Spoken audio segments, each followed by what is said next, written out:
The king of country finds his biggest fan. Sleeping in a parking lot. What happened next shocked the world. The cold October wind cut through the AT&T Center parking lot like a knife, carrying with it the fading echoes of 20,000 voices that had just finished singing along to Amarillo Morning. The last of the pickup trucks and SUVs were pulling out of their spaces, headlights sweeping across the asphalt as fans headed home with hearts full of music and memories. But in the far corner of the lot, where the streetlight flickered weakly against the darkness, a figure remained motionless beneath a threadbare blanket that had seen better days. Michael Dawson pulled the worn fabric tighter around his shoulders, feeling the bite of the Texas autumn through every fiber of his being. At 47, his weathered hands told the story of a man who had worked with them his entire life, calloused from years of handling rope and reins, scarred from countless hours of honest labor. Those same hands now trembled slightly as he carefully adjusted the makeshift pillow he had fashioned from his old military backpack, the one with the faded Cowboy Rides Away tour sticker that he had placed there with such pride 15 years ago. The irony was not lost on him. Here he was, lying on cold concrete just yards away from where his hero had performed, clutching a ticket stub that represented his last $75, money that should have gone toward food or a night at the shelter. But Michael had made his choice weeks ago when the concert was announced. He would see George Strait one more time, even if it meant sleeping under the stars afterward. The music had carried him through the darkest chapters of his life, and tonight, for 3 magical hours, he had forgotten about the ranch he had lost, the wife who had left, and the diagnosis that had stolen his strength. Inside his backpack, carefully wrapped in plastic to protect them from moisture, lay 37 ticket stubs from George Strait concerts, a collection that spanned nearly 3 decades of devotion. Each stub told a story. The first one from 1984 when he was a young soldier on leave, the one from his wedding anniversary in 2003 when he and Sarah had danced in the aisle to I Cross My Heart, and the most recent ones from after the fire, when he had spent money he could not afford because the music was the only thing that kept the darkness at bay. As you listen to this story unfold, we would love to hear from you in the comments below. Share your own experiences with music that has touched your life, and let us know what country you are watching from. Your stories inspire us to keep bringing you these deeply moving tales, so please take a moment to subscribe to our channel and ring that notification bell so you never miss a story that could change your perspective on life. Michael shifted against the concrete, his body protesting the hard surface beneath him. The disease that coursed through his veins, an autoimmune condition the doctors had explained in terms he barely understood, made everything hurt more than it should. Simple tasks that had once been second nature now left him exhausted and aching. The irony was bitter. The same hands that had once gentled wild horses and delivered foals now struggled to hold a coffee cup steady on his worst days.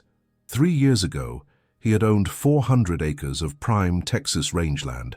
His quarter-horse operation had been small but respected, known throughout the region for producing animals with heart and intelligence. The ranch house had been modest but comfortable, with a wraparound porch where he and Sarah would sit in the evenings, watching their horses graze as the sun painted the sky in shades of orange and pink. Those had been good years, filled with purpose and the quiet satisfaction that came from building something meaningful with your own 2 hands. The fire had started on a particularly dry August morning when a downed power line sparked in the pasture nearest to the highway. Michael had been in town picking up feed when the call came through on his cell phone. By the time he raced back to the ranch, flames were already licking at the barn where 12 horses waited in their stalls. Without hesitation, he had run into that inferno again and again, leading each animal to safety even as the smoke burned his lungs and the heat singed his eyebrows. He had saved every horse that day, but the cost had been everything else. The barn, the hay storage, the equipment shed, even the old farmhouse where 4 generations of his family had lived, all of it reduced to ash and memories. The insurance settlement had covered barely half of what he had lost, leaving him with land he could no longer afford to maintain and debts that mounted like storm clouds on the horizon. Sarah had tried to stand by him at first.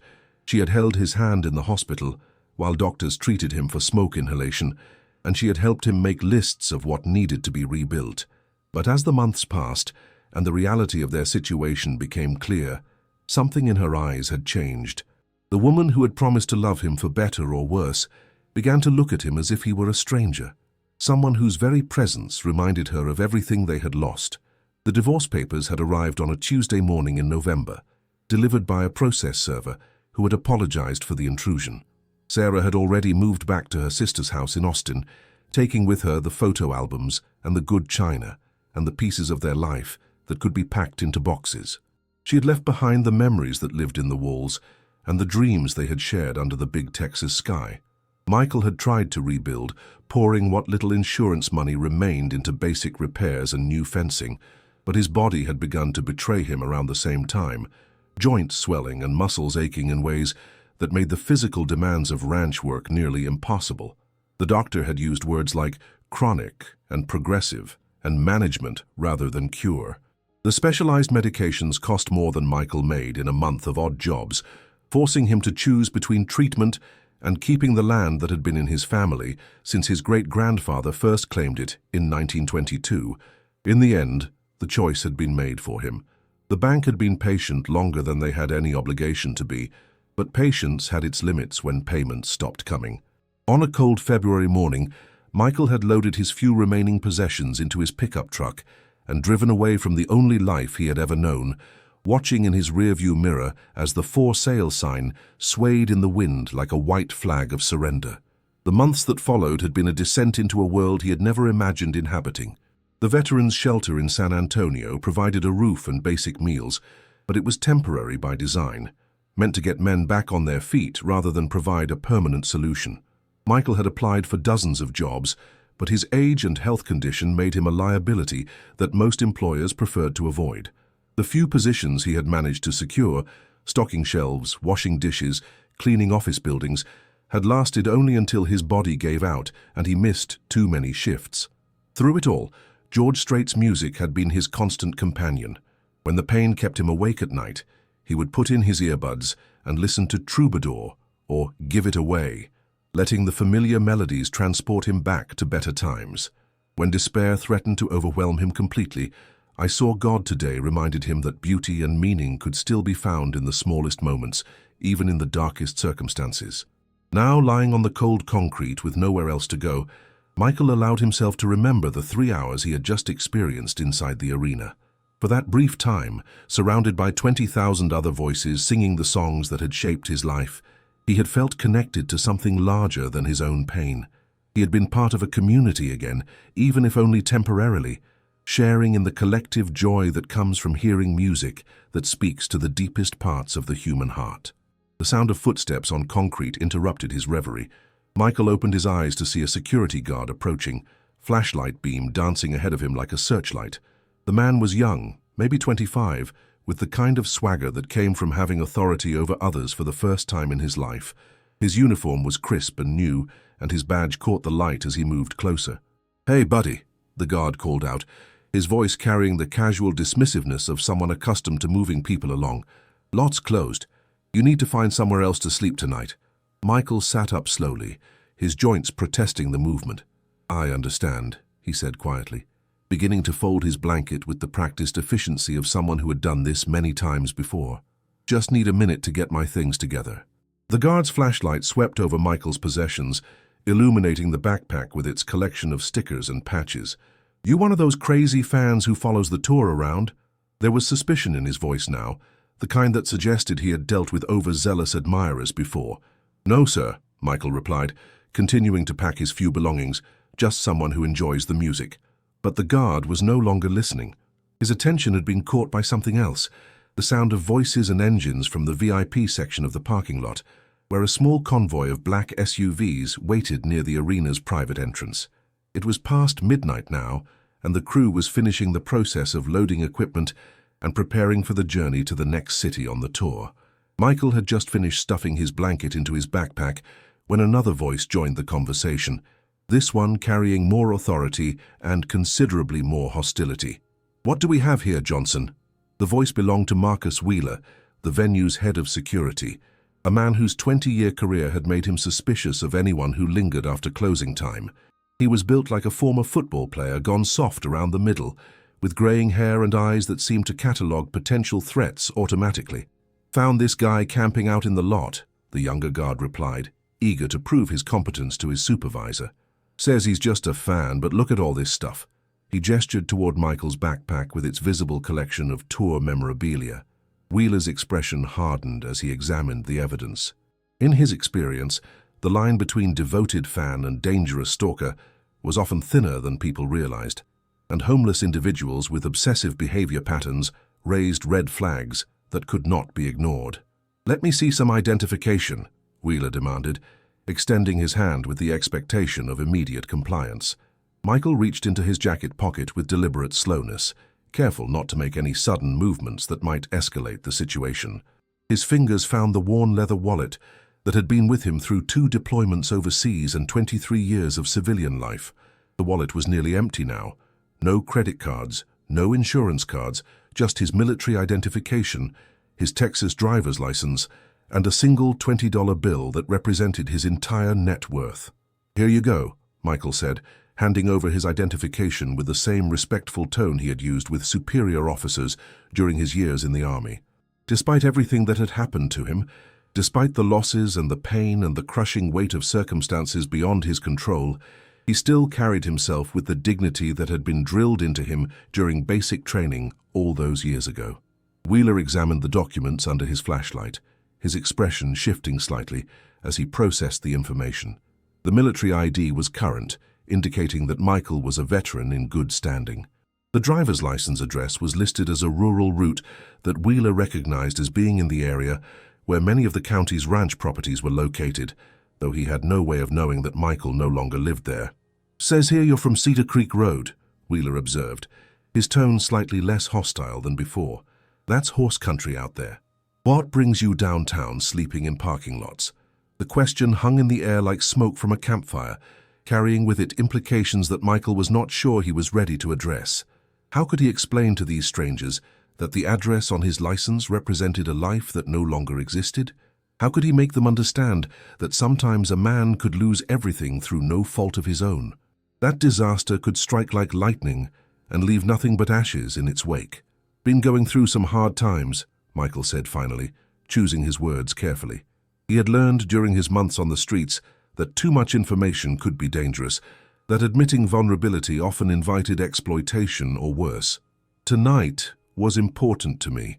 I've been listening to George Strait's music for most of my adult life, and I wanted to see him perform one more time." Johnson, the younger security guard, looked skeptical. "So you spent your last money on a concert ticket instead of finding a place to stay? That doesn't sound like very smart planning to me."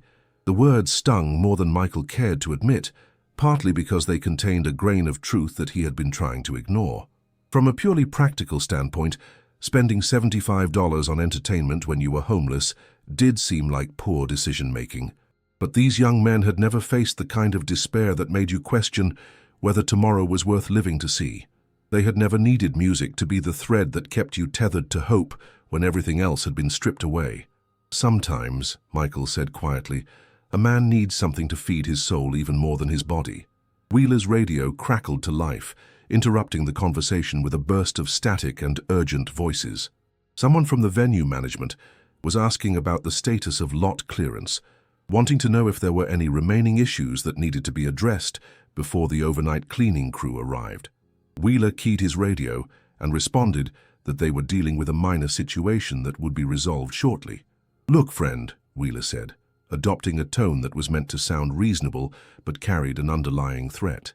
"I understand you're going through a rough patch, but this is private property, and we can't have people camping out here. There are shelters in the city that can help you out, places with resources for veterans like yourself." Michael nodded, understanding the subtext perfectly. He was being given a choice: leave voluntarily or be arrested for trespassing. It was the same choice he had been given dozens of times over the past year, in different parking lots and doorways and public spaces throughout San Antonio. The answer was always the same, because the alternative was always worse. "I appreciate your understanding," Michael said, shouldering his backpack and preparing to walk away. "I'll head out now and won't cause any more trouble."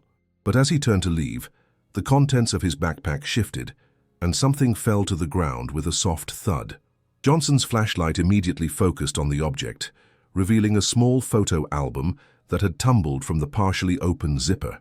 The album fell open to a page filled with carefully preserved newspaper clippings, concert programs, and photographs that documented decades of devotion to a single musical artist. "Well, well," Johnson said, bending down to examine the album more closely. "Look at this, Wheeler. This guy's got some serious George Strait obsession going on here." Wheeler moved closer, his earlier tolerance evaporating as he saw what appeared to be evidence of the kind of fan behavior that had caused problems at venues across the country. The album contained not just concert memorabilia, but also photographs that appeared to have been taken from considerable distances, images of George Strait entering and leaving hotels, walking to tour buses, and interacting with fans at various events. "Where did you get these pictures?" Wheeler demanded, his voice taking on the hard edge of someone who had dealt with stalkers before. Some of these looked like they were taken without permission. Michael's heart sank as he realized how the collection must appear to someone who did not understand its significance. The photographs had been taken over many years, usually from the back of crowds at outdoor festivals or from public areas where fans routinely gathered hoping for glimpses of their favorite performers. Each image represented a moment of joy in Michael's life, a connection to something larger than himself during times when he had felt isolated and alone.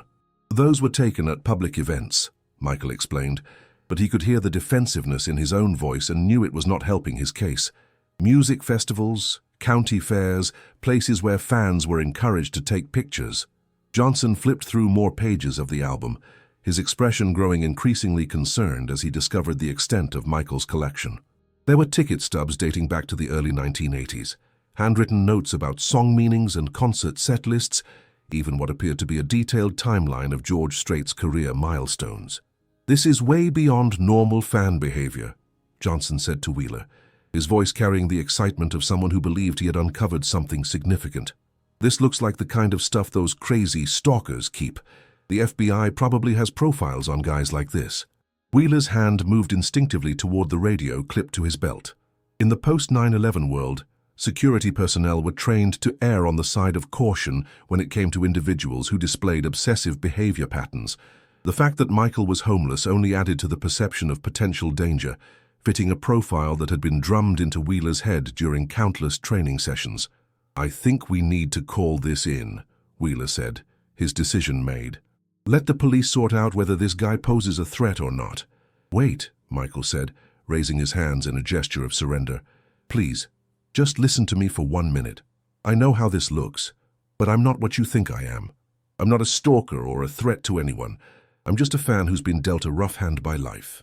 But Wheeler was already reaching for his radio, preparing to make the call that would bring police officers and questions and the kind of official attention that Michael could not afford. As a homeless veteran with a collection of what could be interpreted as stalker materials, he would likely spend the night in jail, while investigators tried to determine whether he posed a genuine threat. The irony was almost unbearable. Here he was, being treated as a potential criminal just yards away from where his hero had performed, surrounded by the remnants of a devotion that had sustained him through the darkest periods of his life. The music that had saved him from despair was now being used as evidence of his supposed dangerousness. "Please," Michael said again, but Wheeler was no longer listening. His finger was already pressing the transmit button on his radio, preparing to summon backup for what he perceived as a potentially volatile situation. That was when the sound of approaching footsteps interrupted the confrontation, accompanied by voices that carried the easy confidence of people accustomed to being in charge. The footsteps belonged to George Strait's road crew, who were making their final sweep of the area before departing for their next destination. Behind them, walking with the unhurried gait of someone who had just finished giving everything he had to an audience of 20,000, came the man himself. George Strait was dressed simply in jeans and a button-down shirt, his famous hat replaced by a baseball cap that cast shadows across his weathered features.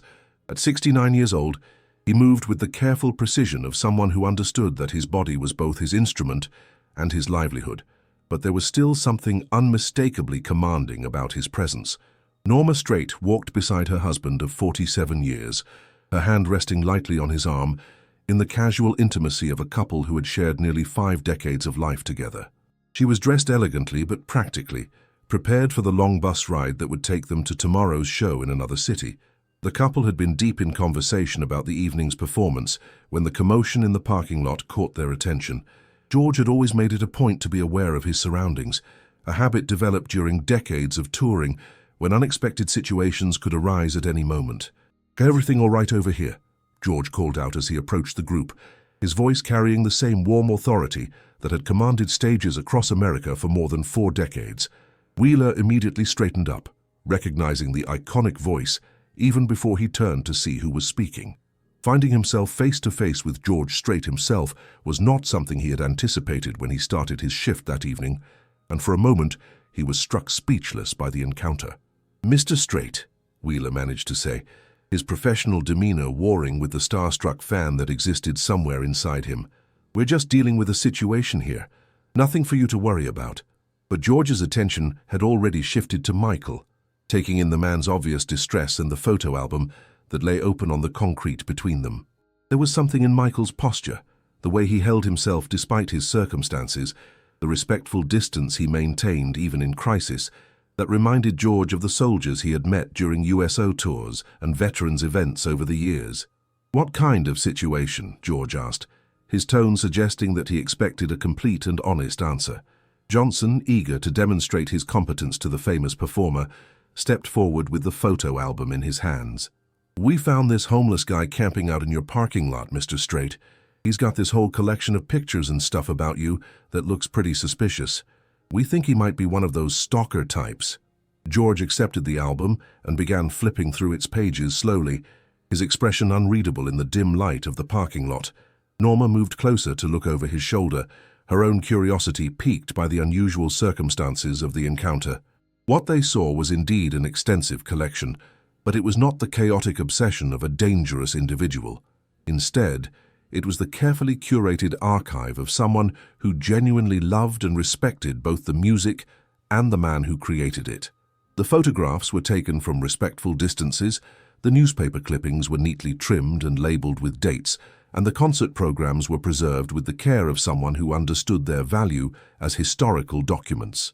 "How long have you been collecting these?" George asked Michael directly, ignoring the security guards who seemed surprised that he was engaging with the supposed threat rather than simply walking away. "Since 1981, Michael replied, his voice barely above a whisper. "Since I first heard Unwound on the radio when I was stationed at Fort Hood." The mention of Fort Hood got George's immediate attention. His own son had served in the military, and George had always felt a special connection to the men and women who put their lives on the line for their country. The idea that this man had been a soldier, possibly during some of the same conflicts where other young Americans had served with honor, changed the entire dynamic of the situation. "You served at Fort Hood?" George asked, his tone noticeably warmer than it had been moments before. "Yes, sir," Michael replied. "3rd Armored Division. Did 2 tours overseas before coming back stateside." George continued flipping through the album, pausing occasionally at particularly meaningful items.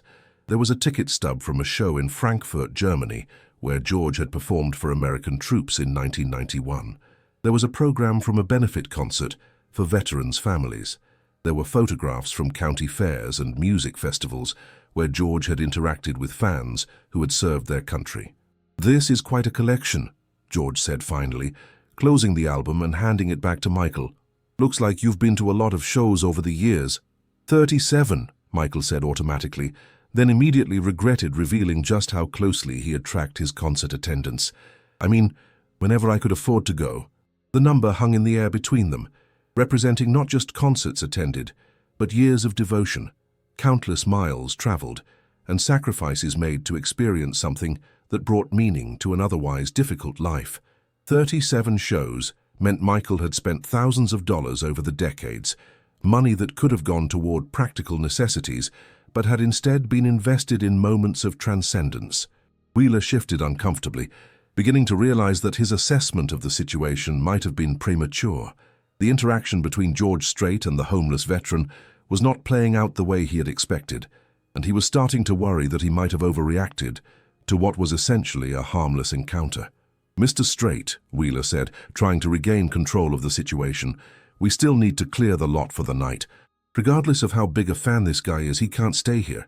George looked up from the album, his gaze moving between the security guards and Michael. There was something in the veteran's eyes that reminded him of his own son, a depth of experience that spoke of sacrifices made and hardships endured in service to something greater than oneself. "What's your name, soldier?" George asked Michael, using the term of respect that acknowledged their shared connection to the military community.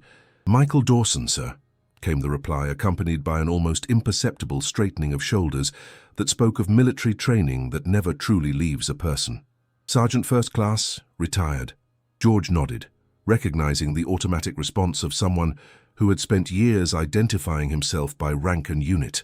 There was something about Michael's bearing, even in his current circumstances, that commanded respect. Despite the worn clothing and the obvious signs of hardship, he carried himself with the dignity of a man who had served his country with honor. "What unit were you with, Sergeant?" George asked, genuinely interested in the answer, rather than simply making conversation. "3rd Armored Division, sir. Spent most of my time with the 2nd Battalion, 69th Armor Regiment." Michael's voice grew stronger as he spoke about his military service, drawing strength from memories of a time when his life had purpose and direction. The mention of the unit sent a visible shock through George's system. His son, George Jr., known to family and friends as Bubba, had served with elements of the 3rd Armored Division during his own military deployment. The possibility that this homeless veteran might have served alongside his son, or in the same theater of operations, was too significant to ignore. "My son served with 3rd Armored," George said quietly, his voice carrying a weight that made everyone present understand this was no longer a casual conversation. "George Jr., we call him Bubba. He was deployed to Iraq in 2005. Michael's eyes widened as the pieces of a puzzle began falling into place in his mind. The name Bubba Strait had been familiar to him during his military service, though he had never made the connection to the country music legend. Military units were large organizations, and it was entirely possible to serve in the same division without crossing paths with every individual soldier. 2005, Michael repeated slowly, his mind racing through memories of that particular deployment. "I was there too, sir. Forward Operating Base Liberty mostly. We provided armor support for convoy operations and base security." Norma Strait moved closer to her husband, sensing the significance of what was unfolding. In all their years of marriage, she had rarely seen George so immediately engaged with a stranger. The mention of their son's military service had clearly struck a nerve that went far deeper than casual interest. Wheeler and Johnson exchanged uncertain glances, realizing that their initial assessment of the situation had been dramatically wrong. What they had perceived as a security threat was transforming into something entirely different. A meeting between two men whose lives had been connected by shared sacrifice and service, even if they had been unaware of that connection until now. "Fob Liberty," George repeated, his voice barely above a whisper. "Bubba was stationed there for part of his deployment. He used to write letters about the armor units that provided security for the supply convoys." Michael nodded, understanding dawning in his eyes as he began to piece together the connections that had brought them to this moment. "Your son wrote about music in some of his letters home, didn't he? About how the guys would listen to country music during the long hours between missions?" The question hit George like a physical blow. Bubba had indeed written about music in his letters, describing how the soldiers would gather around portable radios and CD players during rare moments of downtime, finding comfort in familiar melodies that reminded them of home. George's own songs had been among those that provided solace to his son and his fellow soldiers during one of the most dangerous periods of their lives. "He did," George confirmed, his voice thick with emotion. "He said your music helped keep morale up during the worst times." Michael smiled for the first time since the confrontation had begun, a genuine expression of warmth that transformed his weathered features. "Your son was a good soldier, Mr. Strait. Professional, dedicated, always looking out for the younger guys in his unit. I remember him talking about his family back in Texas, about his father who was a musician."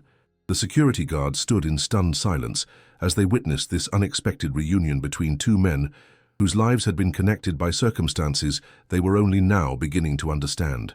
What had started as a routine eviction of a homeless trespasser had become something far more profound and meaningful. "I need to hear more about this," George said, his decision made in the span of a heartbeat. "Wheeler, is there somewhere private we can talk? Maybe inside the venue?" Wheeler nodded quickly, eager to accommodate the request after his earlier misjudgment of the situation. "Absolutely, Mr. Strait. The green room is still set up, or we could use one of the conference rooms upstairs." But George was already shaking his head, his mind moving toward a different solution entirely. "Actually, why don't you come with us, Michael? We've got a bus parked out back and it's comfortable enough for a proper conversation." The invitation was extended with the same natural hospitality that George had shown to friends and family throughout his life. But Michael hesitated, acutely aware of his appearance and circumstances. The idea of entering the private space of someone as famous and successful as George Strait seemed presumptuous, especially given the way the evening had begun. "I appreciate the offer, sir, but I don't want to impose," Michael said, his ingrained sense of propriety warring with his desire to continue the conversation. "You've probably got a long night ahead of you, and I'm sure you don't need to be dealing with someone like me." "Someone like you?" Norma Strait spoke for the first time, her voice carrying a warmth that immediately put Michael at ease. "You mean a veteran who served his country with honor? Someone who clearly loves music and has supported my husband's career for decades? I think that's exactly the kind of person we'd like to spend time with." Her words carried the authority of someone who had spent nearly 5 decades as the wife of a public figure, someone who had developed an excellent sense of character and authenticity. In Michael, she saw not a threat or a burden, but a man who had faced genuine hardship with dignity and grace. George placed a gentle hand on Michael's shoulder, a gesture that conveyed acceptance and respect. "My wife's right. Come on, let's get you somewhere warm where we can talk properly. I want to hear more about your time with 3rd Armored, and I'd like to know what brought you to this parking lot tonight." Michael looked down at his worn clothing and felt acutely conscious of how he must appear to these successful, well-dressed people. "Mr. Strait, I haven't had a chance to clean up in a while. I'm not sure I'm fit company for folks like yourselves." "Nonsense," George replied firmly. "Some of the best conversations I've ever had were with soldiers who looked a lot worse than you do right now. Combat zones aren't known for their grooming facilities." The reference to combat zones resonated with Michael, reminding him that George Strait had indeed visited troops overseas during USO tours, that he understood something about the conditions and sacrifices that military service entailed. This was not charity or pity being offered, but genuine respect between men who understood the cost of service. As the group began walking toward the tour bus, Wheeler fell into step beside them, still processing the dramatic shift in circumstances.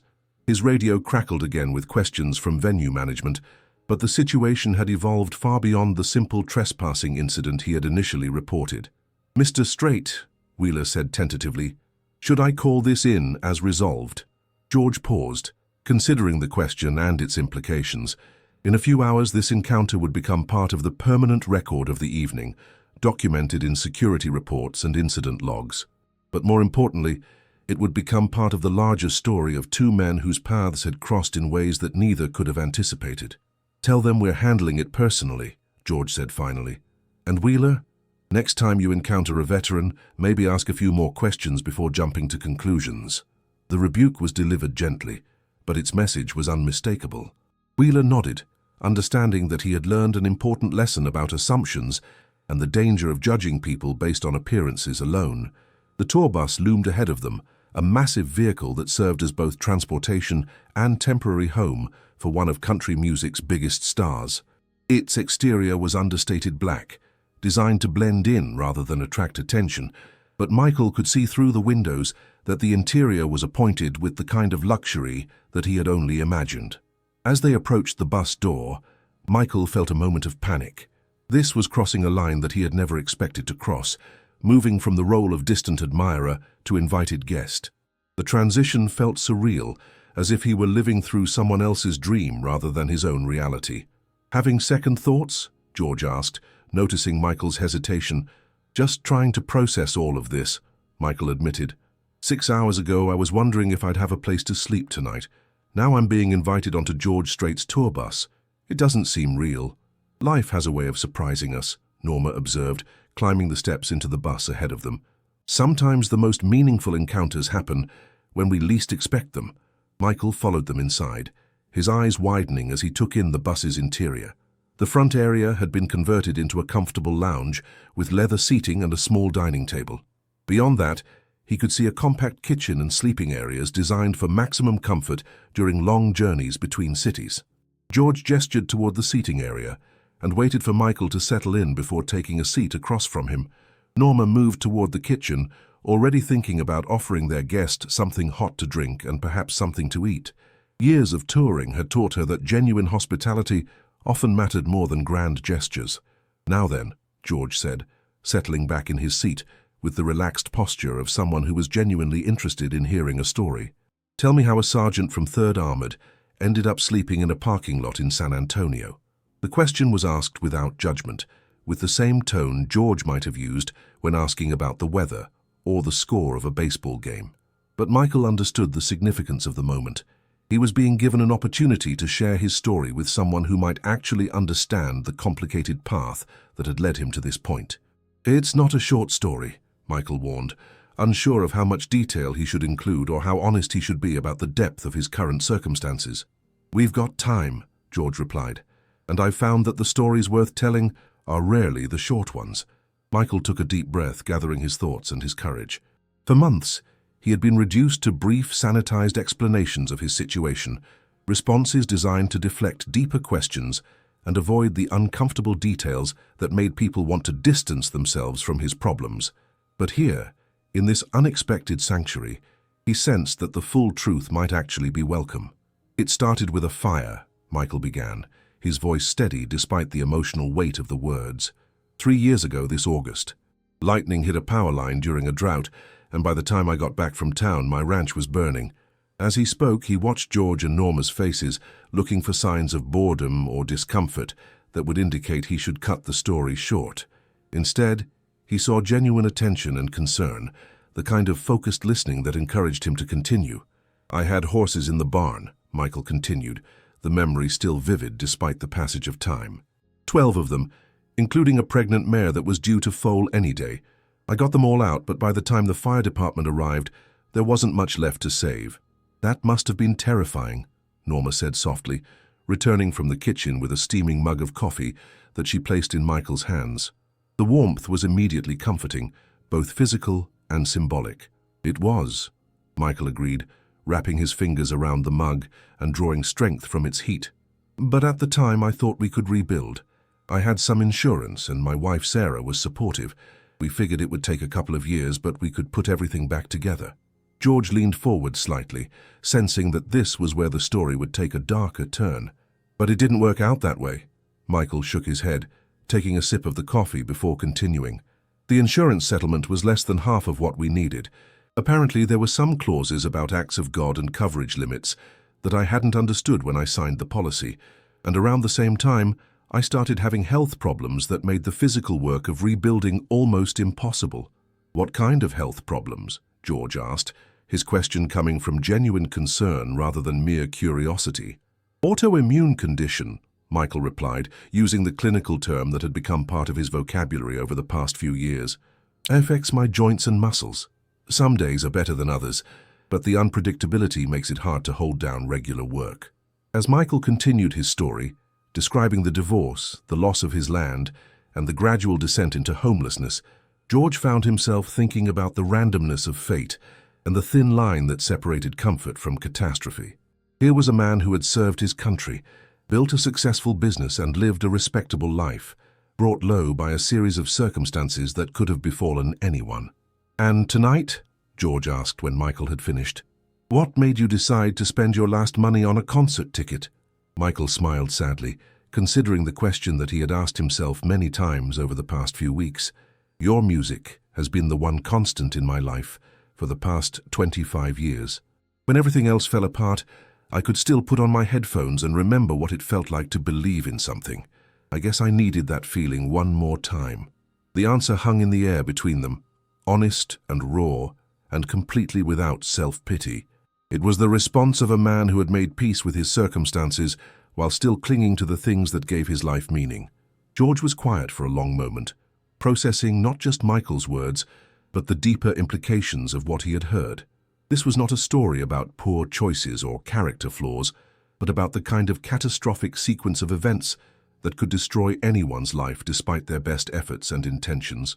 "Michael," George said finally, his voice carrying a weight that suggested an important decision had been made. "I want you to know that meeting you tonight has been an honor, and I want to ask you something, but I need you to be completely honest with me." Michael nodded, uncertain what question might be coming, but committed to answering it truthfully. "If you had the chance to start over," George continued.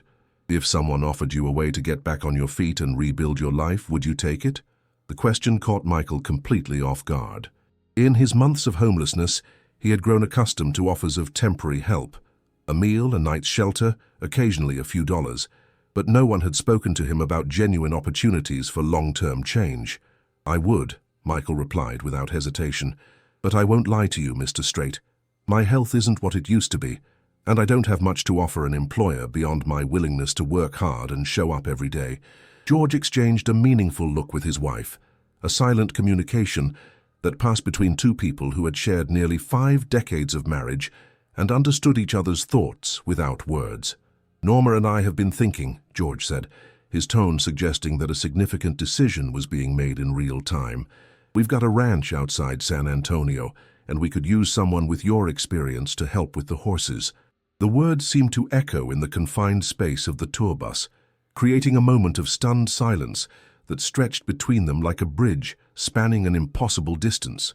Michael stared at George, certain he had misunderstood, or that this was some kind of elaborate misunderstanding that would be corrected in the next breath. I'm sorry, Michael said slowly, setting down his coffee mug with trembling hands. Did you just offer me a job? I did, George replied simply, his tone carrying the same matter-of-fact certainty he might have used when discussing the weather. We've got about 200 head of cattle and 30 horses on the property. The work isn't as physically demanding as running your own operation, but it requires someone who understands animals and knows how to handle them properly. Michael's mind raced to process this impossible turn of events. 6 hours ago, he had been a homeless veteran sleeping in a parking lot, facing the prospect of another night on the streets. Now he was sitting on a country music legend's tour bus, being offered employment, and by extension, a chance to reclaim some measure of dignity and purpose in his life. Mr. Strait, Michael began, his voice thick with emotion, I don't know what to say. This is incredibly generous, but I have to ask, are you sure you want to take a chance on someone like me? I mean, look at my situation. I'm homeless, I have health problems, and I haven't worked with horses in over 2 years. Norma leaned forward, her expression gentle but determined. Michael, let me tell you something about my husband. In all our years together, I've never known him to make important decisions lightly. If he's offering you this opportunity, it's because he believes you're the right person for it. George nodded in agreement. The way I see it, you've already proven yourself. You served your country with honor. You built a successful ranch operation from the ground up, and even after losing everything, you've maintained your dignity and your principles. Those are the qualities I value most in the people who work with us. Michael felt tears threatening to well up in his eyes, emotions that he had kept carefully controlled for months, now threatening to overwhelm him. The offer represented more than just employment. It was a lifeline back to the world of meaningful work and self-respect that he had thought was lost to him forever. There's something else, George continued, his voice taking on a more serious tone. I need you to understand that this isn't charity. I'm not offering you this job because I feel sorry for you or because of your circumstances. I'm offering it because I believe you can do the work and do it well. The distinction was crucial, and Michael understood its significance immediately. Charity would have come with obligations and expectations that had nothing to do with his actual abilities or contributions.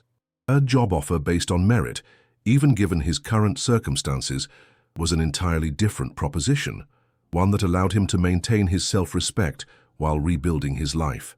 What would the job entail exactly? Michael asked, his practical nature asserting itself as he began to consider the logistics of such an arrangement.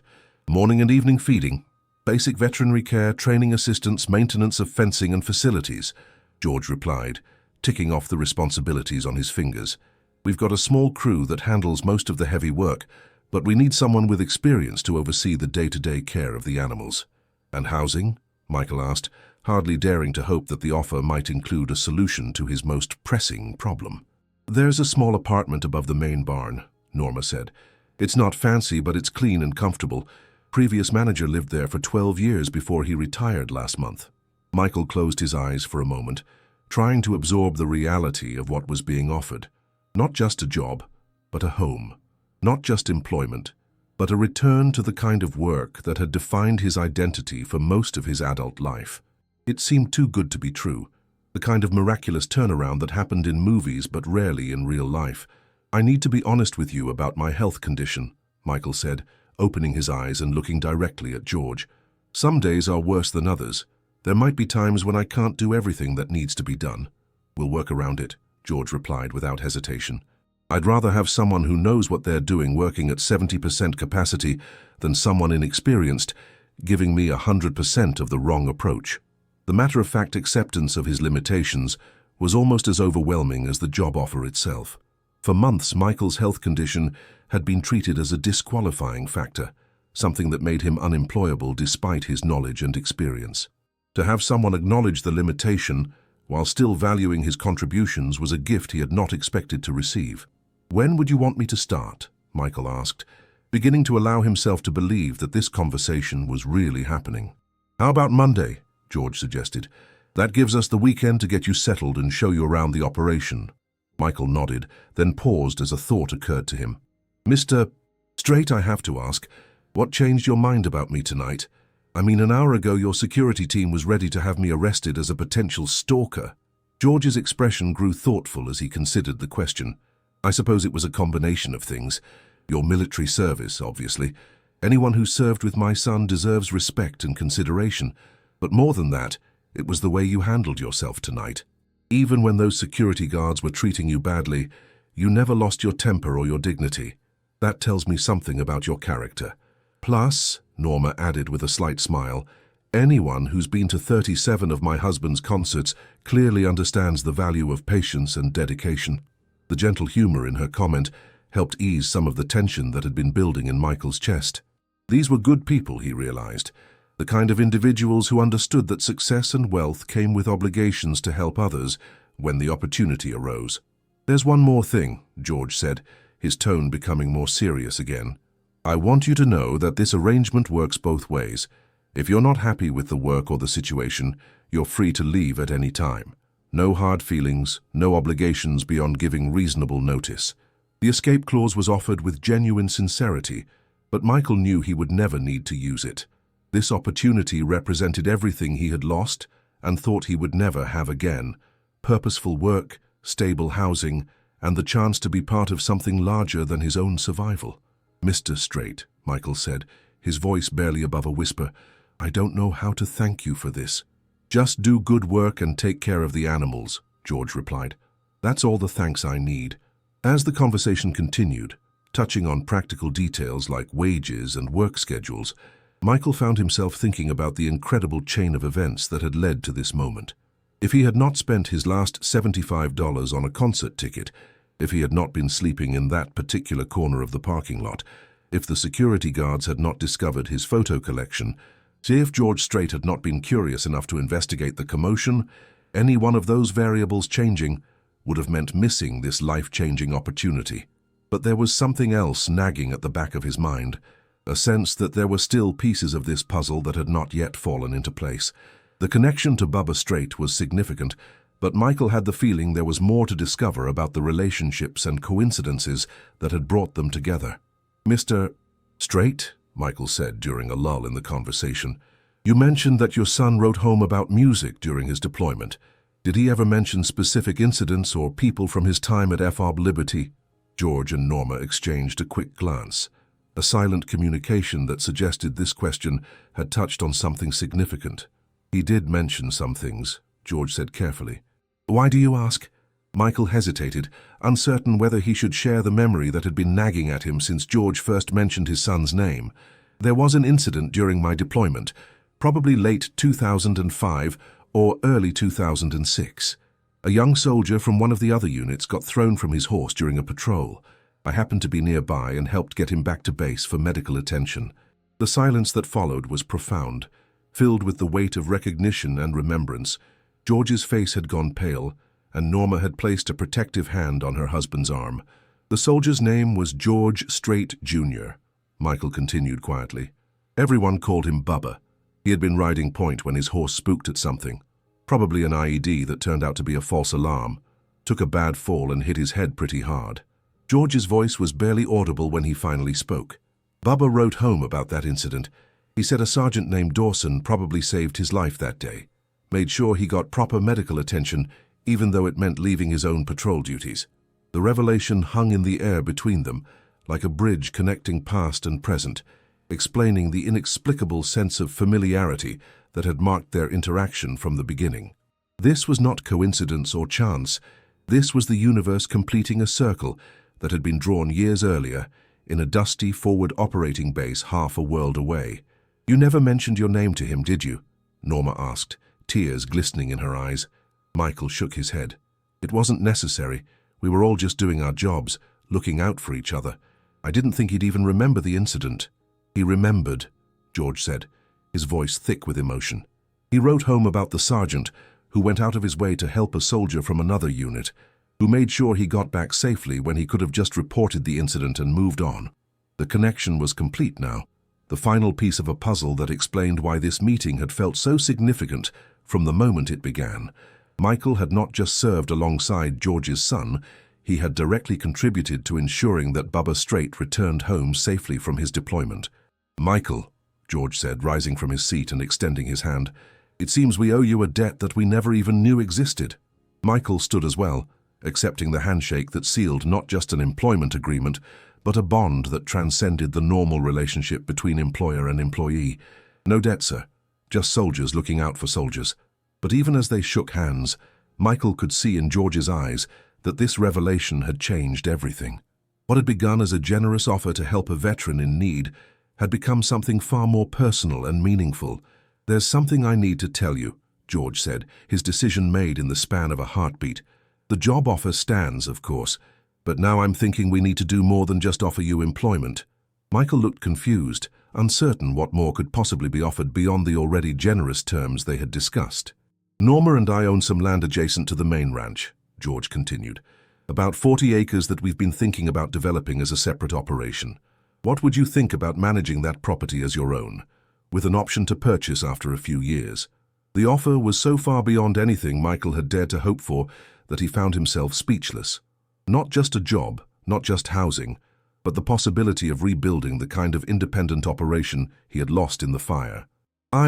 Michael began, then stopped, overwhelmed by the magnitude of what was being proposed. "Think about it," George said gently. "There's no rush to decide, but I want you to know that the option is there if you're interested." As the evening wound down and practical arrangements were made for the weekend, Michael found himself marveling at the transformation his life had undergone in the space of a few hours. From homeless veteran to employed ranch hand to potential property owner, it was the kind of reversal of fortune that defied all reasonable expectations. But there was one more surprise waiting, one final revelation that would complete the circle of connection and coincidence that had brought them together. As George walked Michael to the bus door, preparing to arrange transportation to a hotel for the night, he paused and looked thoughtful. "Michael," George said slowly, "what was the name of the ranch where you used to live, the one that burned down?" "Cedar Creek Ranch," Michael replied. "About 20 miles northeast of San Antonio, on the old highway toward New Braunfels." George's expression shifted to one of amazement as the final piece of the puzzle clicked into place. "Michael," he said quietly, "Cedar Creek Ranch was adjacent to our property. We bought that land from the bank after the foreclosure, planning to use it for additional pasture." The revelation hit Michael like a physical blow. Not only was George Strait offering him employment and housing, but he was offering him the chance to return to work on the very land where he had built his life before the fire destroyed everything. "Your land," Michael whispered, understanding the full magnitude of what had just been revealed. "You own my ranch." George nodded solemnly.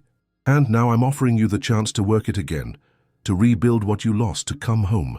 As Michael stood there in the doorway of the tour bus, looking out at the parking lot where this incredible evening had begun, he realized that sometimes the end of one story was actually the beginning of another.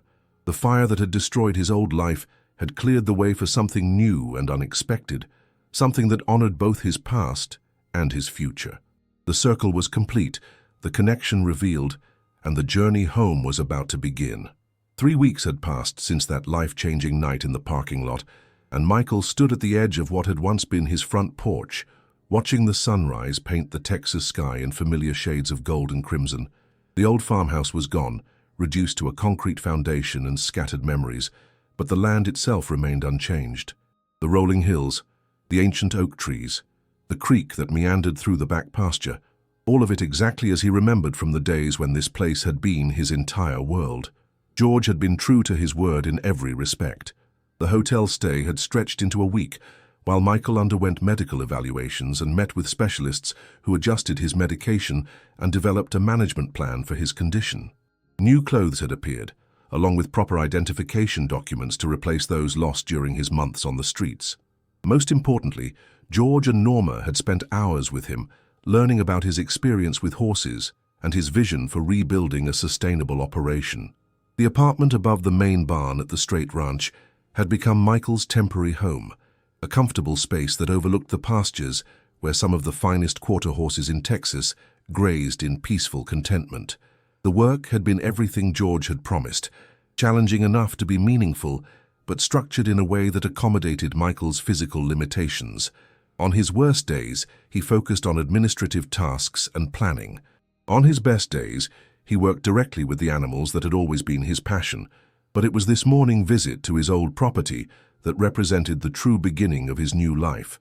George had asked him to walk the land, to assess its potential, and determine what it would take to restore it to productive use. The 40 acres that George was offering him included not just the site of his old ranch house, but also the best pasture land and access to the creek that had made the property so valuable for raising horses. As Michael walked the familiar paths, he could see the land not as it was now, overgrown and neglected, but as it could become again. His trained eye evaluated the fencing that would need to be replaced, the areas where new structures could be built, the pastures that would need to be reseeded and fertilized. It would take time and effort, but the bones of a good operation were still here, waiting to be rebuilt. The sound of an approaching vehicle interrupted his planning. Michael turned to see George's pickup truck bumping along the dirt road that led to the old home site. But George was not alone. Sitting in the passenger seat was a young man who bore a striking resemblance to the country music legend, though his bearing carried the unmistakable posture of military training. Michael's breath caught in his throat as he realized who was climbing out of the truck. George Jr. Bubba Strait was taller than Michael remembered, his face more mature and marked by the experiences of military service and civilian life. But there was no mistaking the young soldier Michael had helped years ago in a dusty forward operating base half a world away. "Hello, Sergeant Dawson," Bubba said, extending his hand with a smile that combined warmth with deep respect. "I believe we have some catching up to do." The handshake that followed was firm and meaningful, a connection between two men who had shared the brotherhood of military service and the particular bond that forms between soldiers who have faced danger together. "I wasn't sure you'd remember me," Michael said, though he knew from the expression in Bubba's eyes that the young man remembered their encounter very clearly. "Remember you?" Bubba laughed, a sound that carried echoes of his father's humor. "Sergeant, you probably saved my life that day. I wrote home about it, talked about it with my buddies, and I've been looking for a way to thank you ever since." George stood back slightly, allowing his son and Michael to have their moment of reunion while observing the interaction with the satisfaction of a man who had helped orchestrate something meaningful and right. "Your father has already thanked me more than enough," Michael replied. "He's given me a chance to rebuild my life, to do work that matters again." "About that," Bubba said, his expression becoming more serious. "Dad told me about his offer, about the possibility of you managing the Cedar Creek property. I wanted to add something to that proposal, if you're interested." Michael looked between father and son, sensing that another surprise was about to be revealed. "I've been thinking about getting back into horses myself," Bubba continued. "My military service is winding down, and I've been looking for the right opportunity to start a breeding operation. What would you think about a partnership? Your experience and knowledge, my investment capital and energy." The offer was stunning in its generosity and its implications. Not just employment, not just land management, but a true partnership with the son of the man who had already transformed his life. "Are you sure about this?" Michael asked, wanting to be certain that the offer was based on practical considerations rather than misplaced gratitude. "I'm absolutely sure," Bubba replied without hesitation. "I've done my research, talked to people who knew your operation before the fire. You had a reputation for producing some of the best quarter horses in Central Texas. That kind of knowledge and instinct doesn't just disappear." Michael felt tears threatening to well up in his eyes as he considered the magnitude of what was being offered. Not just a return to his old life, but an opportunity to build something even better than what he had lost. "There's one more thing," George said, speaking for the first time since the introductions had been made. "Norma and I have been talking, and we want you to know that this isn't just about business. You're family now, Michael. What you did for our son, the way you've handled yourself through all of this, you're the kind of man we're proud to call a friend." The declaration of friendship and family was offered with the same sincerity that had marked every interaction Michael had experienced with the Strait family. These were people who understood the difference between charity and respect, between pity and genuine affection. As the three men walked the property together, discussing plans and possibilities, Michael marveled at the transformation his life had undergone. The fire that had destroyed his ranch had seemed like the end of everything meaningful in his existence. The months of homelessness and struggle had felt like a punishment for failures he could not even identify. But now he understood that sometimes what appears to be an ending is actually a clearing away of the old, to make room for something new and better. The connections that had brought him to this moment, his military service, his devotion to George's music, even his presence in that parking lot on that particular night, had all been threads in a tapestry that was only now revealing its full pattern. "You know," Bubba said as they stood near the site where Michael's old house had once stood, "I've always believed that things happen for a reason. Meeting you that day in Iraq, Dad finding you in the parking lot, discovering that you used to own this land, it's like the universe was trying to tell us something." Michael nodded, understanding exactly what Bubba meant. The series of coincidences and connections that had brought them together defied rational explanation, suggesting that some force beyond mere chance had been working to bring about this reunion and restoration. "What are you thinking about for the new house?" George asked, practical considerations intruding on the philosophical discussion. Michael looked around the familiar landscape, envisioning the modest but comfortable home he wanted to build. "Something simple," he said. "A place where a man can sit on his porch in the evening and watch his horses graze." "That sounds perfect," George replied. "Simple is usually better anyway." As they continued their planning discussion, Michael's mind drifted to all the people who had been part of his journey to this moment. Sarah, his ex-wife, who had not been able to handle the challenges that life had thrown at them, the doctors who had helped him understand and manage his health condition, the staff at the veterans shelter who had treated him with dignity during his darkest months. Even Wheeler and Johnson, the security guards whose confrontational approach had inadvertently led to his life-changing encounter with George. Each person had played a role in bringing him to this place, this moment of new beginning and restored hope. Some had helped intentionally, others unknowingly, but all had been part of the larger story that was still unfolding. "There's something I want to ask you," Michael said to both George and Bubba as their planning session began to wind down. "Once we get this operation up and running, I'd like to do something to help other veterans who are going through tough times. Nothing big or formal, just a way to give back some of what I've received." George smiled, recognizing in Michael's proposal the same impulse toward generosity that had motivated his own actions 3 weeks earlier. "What did you have in mind?" George asked. "Maybe a program where veterans can come and work with the horses," Michael suggested. "Therapy, job training, just a place where they can remember what it feels like to be valued and useful." "I love it," Bubba said immediately. "Count me in for whatever support you need." The conversation continued as they made their way back to George's truck, touching on timelines and logistics and the countless practical details that would need to be addressed in the months ahead. But underneath the planning discussions, there was a current of excitement and anticipation that spoke to the significance of what they were undertaking together. As they prepared to leave the property, Michael took one last look around the land that had once been his entire world and would soon be his home again. The morning sun was now high enough to cast long shadows across the pastures, and a gentle breeze carried the scent of cedar and wildflowers that he had missed more than he had realized. "Thank you," he said to George and Bubba, words that seemed inadequate to express the depth of his gratitude, but were all he had to offer.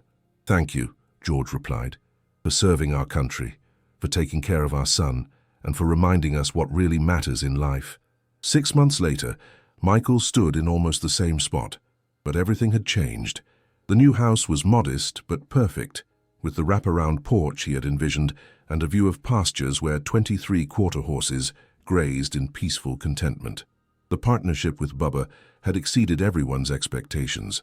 combining Michael's experience with fresh energy and investment to create something special. The Veterans Program had started small, with just 3 participants, but word was spreading through military networks about the ranch where former soldiers could rediscover their sense of purpose and self-worth. Each success story added to Michael's conviction that his own difficult journey had been necessary preparation for this larger mission of service. On this particular evening, as Michael sat on his new porch watching the sunset paint the sky in familiar colors, he heard the sound of vehicles approaching. George and Norma's truck appeared first, followed by Bubba's newer model, and then a third vehicle that Michael did not immediately recognize. The third vehicle turned out to be carrying a news crew from a local television station, along with a reporter who had gotten wind of the story about the country music legend who had found his biggest fan sleeping in a parking lot and changed both their lives forever. "Michael," George called out as he approached the porch, "I hope you don't mind, but this story is too good to keep to ourselves. People need to hear about what can happen when we take care of each other." The interview that followed was conducted on Michael's front porch, with the horses visible in the background and the golden light of sunset providing a perfect backdrop for a story about redemption and the power of human connection.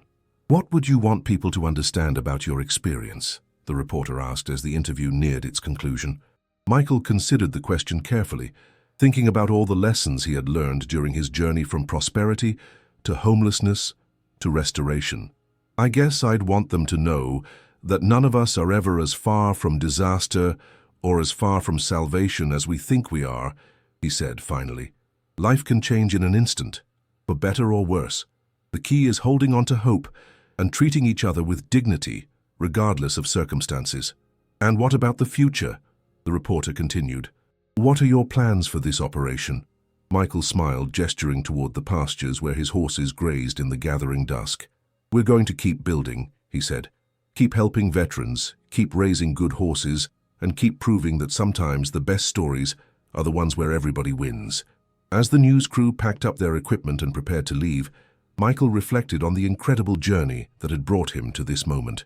The fire that had destroyed his first ranch now seemed like a necessary clearing of the ground for something better to grow. The months of homelessness had taught him lessons about resilience and gratitude that he could never have learned any other way. Most importantly, that cold night in a parking lot when he had used his last money to hear his hero perform had led to discoveries about connection and community that changed not just his own life, but the lives of everyone involved. Later that evening, after all the visitors had gone home, Michael sat alone on his porch with a cup of coffee and listened to the sounds of his horses settling in for the night. In the distance, he could see the lights of the main Strait ranch, where his friends and partners were probably having their own evening conversations about the day's successes and tomorrow's possibilities. The music that had sustained him through his darkest hours was still part of his life, but now it was accompanied by the sounds of purpose and productivity, of meaningful work and genuine community. He was no longer just a fan, dreaming of connection to something larger than himself. He was an integral part of a story that was still being written, still unfolding in ways that surprised and delighted everyone involved. As Michael prepared to go inside for the night, he paused to look up at the stars that sparkled above the Texas landscape. Somewhere out there, he knew, other people were facing their own dark nights of the soul, their own moments of despair and loss. His story was proof that redemption was possible, that human kindness could triumph over circumstance, and that sometimes the most unlikely encounters could change everything. The king of country music had indeed found his biggest fan sleeping in a parking lot, but what had shocked the world was not the discovery itself, but the beautiful story of restoration and friendship that had grown from that unlikely beginning. It was a reminder that in a world that often seemed divided and disconnected, the bonds of human decency and mutual support could still work miracles. Michael Dawson had come home, not just to his land, but to himself and to a community that valued him for who he was and what he had to offer. The circle was complete, the story was told, and tomorrow would bring new chapters in a life rebuilt on the foundation of hope, hard work, and the kindness of strangers who had become family. The king of country finds his biggest fan. Sleeping in a parking lot, what happened next shocked the world.